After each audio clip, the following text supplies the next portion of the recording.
राजीव गांधी अस्पताल और जीटीबी मरीजों का इलाज जारी। जीटीबी में 636 बेड खाली, राजीव गांधी अस्पताल में 236 बेड खाली। पहले से हालात थोड़े हुए ठीक। पूर्व दिल्ली के व्यापारियों ने सरकार से जल्द व्यापारियों को राहत देने की कही बात। कहा, दुकान फैक्ट्री के आ रहे हैं मोटे मोटे बिल, कमाई नहीं, कहां से देंगे बिल।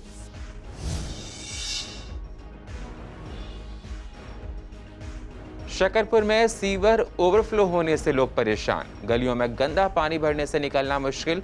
शिकायत के बाद भी प्रशासन नहीं देता कोई ध्यान।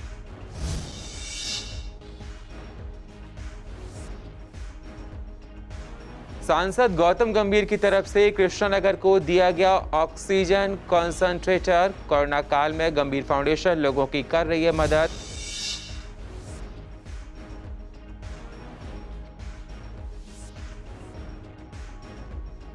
और पूर्व दिल्ली के पेरेंट्स का कहना, कोरोना काल में स्कूल दे फीस में रियायत। काम धंधे बंद होने से फीस भरना हुआ मुश्किल। स्कूल ले रहे हैं पूरी फीस, दिल्ली सरकार स्कूलों को दे निर्देश।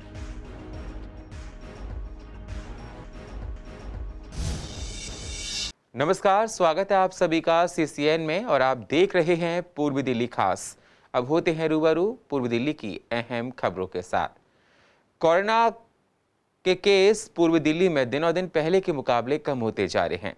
राजीव गांधी अस्पताल और जीटीबी में पहले के मुकाबले हालात धीरे धीरे सुधर रहे हैं। आपको बता दें, राजीव गांधी अस्पताल में 475 बेड हैं, जिसमें से 236 बेड खाली हैं। पहले 500 बेड थे, अब 25 बेड खाली कर दिए गए हैं। जीटीबी में 1150 बेड हैं, जिसमें से 636 बेड खाली हैं। पूर्व दिल्ली में इस कोरोना काल में भी लोगों की आम समस्या खत्म होती हुई दिखाई नहीं दे रही है। शकरपुर के डब्लू ब्लॉक में सीवर के ओवरफ्लो होने से इलाके के लोगों को परेशान होना पड़ रहा है। गंदगी की वजह से लोगों का जीना मुहाल है। महामारी में लोगों को और भी बीमारियां होने का खतरा सता रहा है। गंदे पानी से गली भरी पड़ी है। इलाके के लोगों का कहना है कि लाख शिकायतों के बाद भी प्रशासन इस पर कोई ध्यान नहीं दे रहा है। सबके सीवर बिल्कुल ओवरफ्लो हो रहे हैं। जेई तक को शिकायत कर ली है, किसी से कोई सुनवाई नहीं है। हर बार वो नाली सफाई वाले आते हैं, डंडी मारते हैं, खोमची मारते हैं, साफ नहीं होता। 2 मिनट के लिए साफ होता है, तुरंत फिर ओवरफ्लो होने लगता है। कई बार शिकायत कर ली है, अब तो कोई सुनवाई नहीं। नीचे मकान जो सड़क के लेवल के मकान हैं, उन लोगों को बहुत परेशानी का सामना करना पड़ा, क्योंकि सीवर बंद होने की वजह से सीवर का गंदा पानी उनकी रसोई तक पहुंच जाता है, जिससे उनका जीवन एक तरह से नरक का जीवन बन गया है। कोरोना काल में लोग मानसिक आर्थिक तंगी से जूझ रहे हैं। लॉकडाउन लगे होने की वजह से लोगों को जिंदगी चलानी बहुत मुश्किल हो रही है। पेरेंट्स का कहना है कि बच्चों की ऑनलाइन क्लासेस चल रही है, स्कूल बंद है, उसके बाद भी स्कूल वाले बच्चों की पूरी फीस मांग रहे हैं। अभिभावकों का कहना है कि लॉकडाउन की वजह से काम धंधे वैसे भी ठप पड़े हैं, ऐसे में हम लोग फीस कहाँ से दें। दिल्ली सरकार को इन स्कूलों पर ध्यान देना चाहिए, जिससे हम लोगों को फीस में रियायत मिल सके। बच्चे इतना उन लोगों को पीछे लगना पड़ता है, पढ़ ले बच्चे उस हिसाब से पढ़ नहीं रहे हैं। और बच्चों को जितना सब कुछ आता था वो बच्चे सब भूलते हो जा रहे हैं। पिछला जितना आता था, आगे की बाकी बच्चे कोर्स की अपनी पढ़ाई कैसे कंप्लीट करें, पिछला ही माइंड से उनके मिस हो रहा है। तो पढ़ाई उस हिसाब से बच्चों को फीस भी दो, बच्चे पढ़ भी नहीं रहे हैं। कुछ तो फीस में कुछ तो करना चाहिए कि कुछ तो कम आधी फीस की जाए। कम से कम पढ़ाई ऑनलाइन हो तो ढंग से हो। स्कूल अभी खुलने नहीं है, ठीक है, और बच्चे पढ़ पा नहीं रहे ढंग से। सबसे बड़ी बात है, लॉकडाउन के दौरान स्कूल की फीस की मार जो पड़ रही है इस टाइम बहुत ज़्यादा पड़ रही है। और लॉकडाउन में ना कामकाज हो पाया, ना हमारे बिजनेस हैं। इस टाइम काम का बुरा हाल हो रखा है, मार्केट व्यापार सारा बंद है। और स्कूल का आए दिन मैसेज आया था फीस जमा कराओ। अरे यार, फीस जब जमा कराए ना, काम चल रहा होगा, काम चल नहीं रहा, फीस कहाँ से जमा कराए। ऑनलाइन पढ़ाई में फीसें पूरी जा रही हैं। मार्केट बंद होने की वजह से फीस तो पूरी जाएगी। अगर स्कूल दिल्ली सरकार को सोचना चाहिए कि फीस कम करनी चाहिए। लोगों की दुकानें बंद पड़ी हैं, फैक्ट्रियाँ बंद पड़ी हैं, पर स्कूल की फीसें चालू हैं। कहाँ से लाएगा एक गरीब आदमी, मिडिल क्लास आदमी कहाँ से फीसें भरेगा, जब उसकी दुकान ही बंद है, फैक्ट्री ही बंद है, उसका धंधा ही बंद है, पर स्कूल वालों को फीस चाहिए। जब से दिल्ली सरकार ने ऐलान किया कि राशन अब 2 महीने का दिया जाएगा, तब से सरकारी राशन की दुकान पर लोगों को राशन मिलने लगा है। लोगों को 2 महीने का राशन दिया जा रहा है। 4 किलो गेहूं और 1 किलो चावल लोगों को मिल रहे हैं। सभी को डबल राशन दिया जाएगा। रेगुलर का भी राशन दिया जा रहा है रेगुलर का भी 4 किलो गेहूँ, 1 किलो चावल और डबल एवाई पर 1 किलो चीनी, 25 किलो गेहूँ, 10 किलो चावल।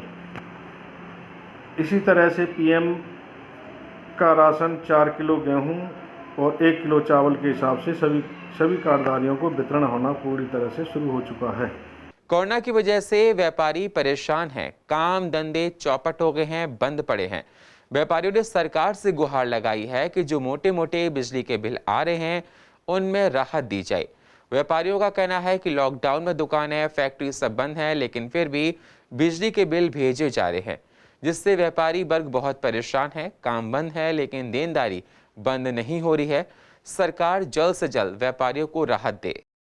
व्यापारी वर्गों की ये डिमांड पहले से भी थी। लास्ट ईयर भी इन्होंने बिल माफ़ नहीं किए और किसी तरह के व्यापारियों को सुविधा नहीं मिली।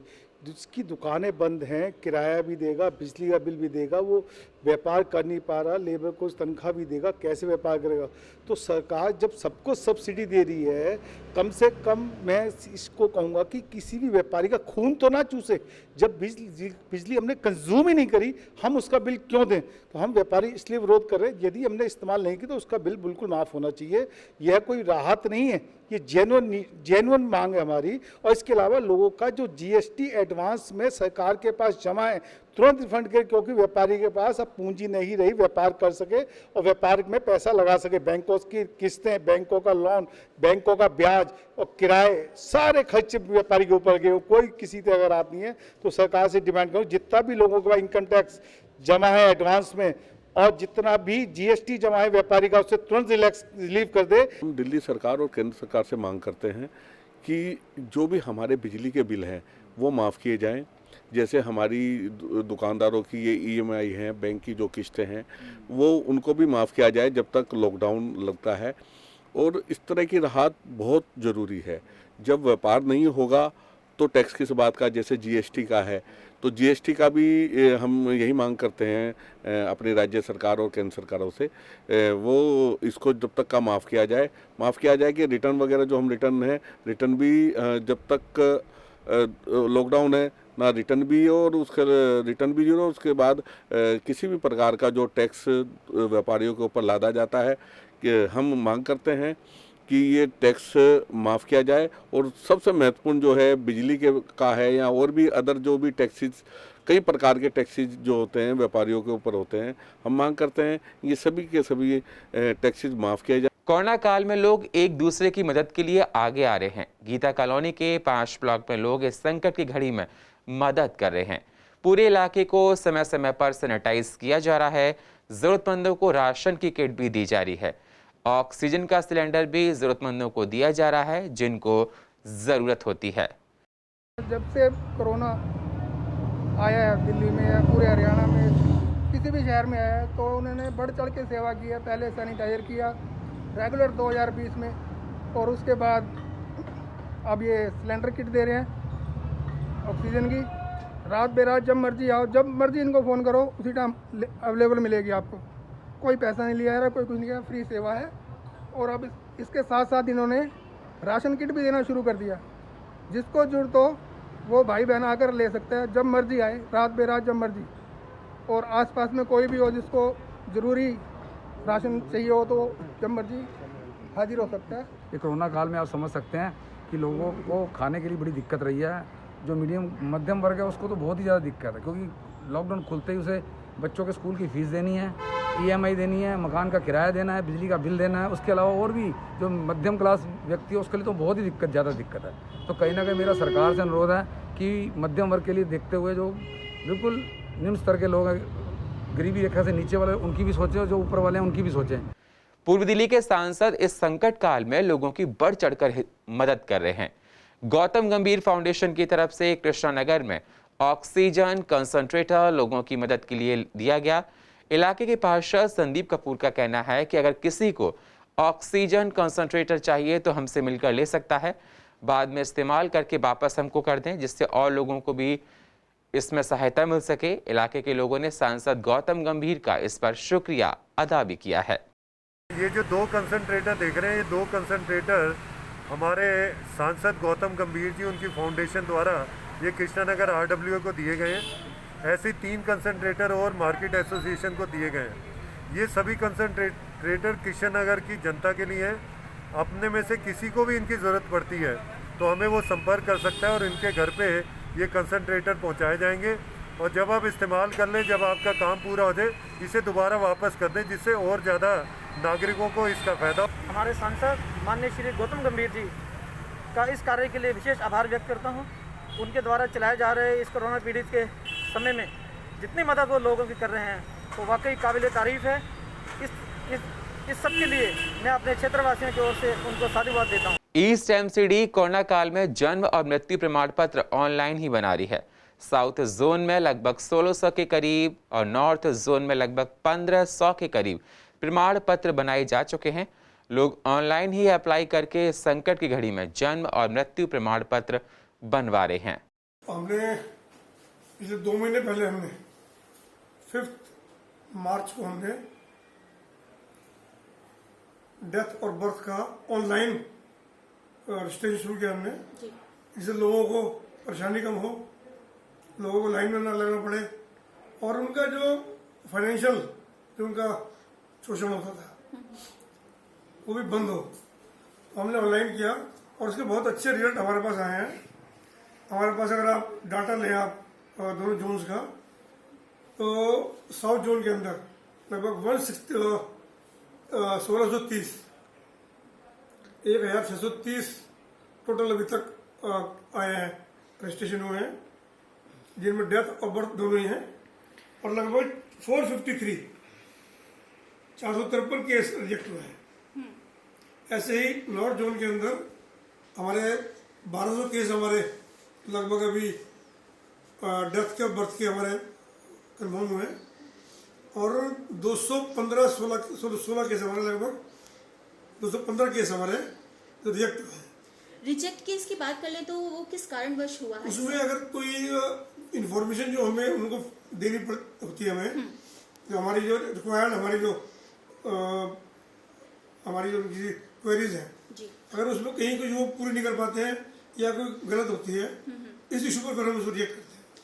मैक्सिमम लोगों को हमने पिछले भी 1-1.5 महीने के अंदर हमने लोगों को खुद, मैंने भी जो डेथ केसेज हुए हैं, मैंने उनको अपनी जो हमारी साइट है EDMC की, वो मैंने उनको भेजी है उनको, और मैंने उनको पूरा सिस्टम भेजा अपडेट करने का। बहुत लोगों को दिया मैंने। मैनुअल का तो प्रोविजन बंद हो चुका है, लेकिन काफ़ी लोग उसको कर रहे हैं। और साइबर कैफे में भी ना कई जगह हमारे यहाँ ईस्ट दिल्ली के अंदर इस काम के लिए साइबर कैफे काम कर रहे हैं हमारे। तो बात करते हैं EDMC में इशू हो रहे उन तमाम सर्टिफिकेट्स के बारे में जिनमें डेथ केस आए हैं और साथ ही साथ बर्थ सर्टिफिकेट के लिए भी लोग ऑनलाइन अप्लाई कर रहे हैं।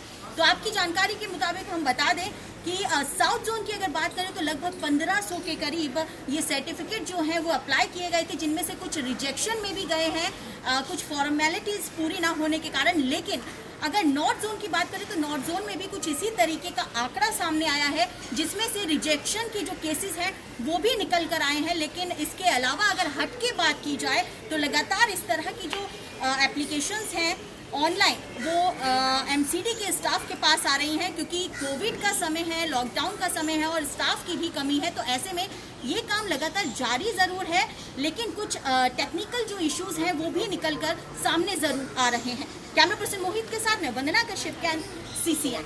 और पूर्व दिल्ली की अधिक जानकारी के लिए आप YouTube पर जाकर CCN इंडियन को सब्सक्राइब करें और फ्रेश अपडेट लेते रहें। और फिलहाल पूर्व दिल्ली खास में इतना ही। बाकी खबरों के लिए आप बने रहिए CCN के साथ। तब तक के लिए नमस्कार।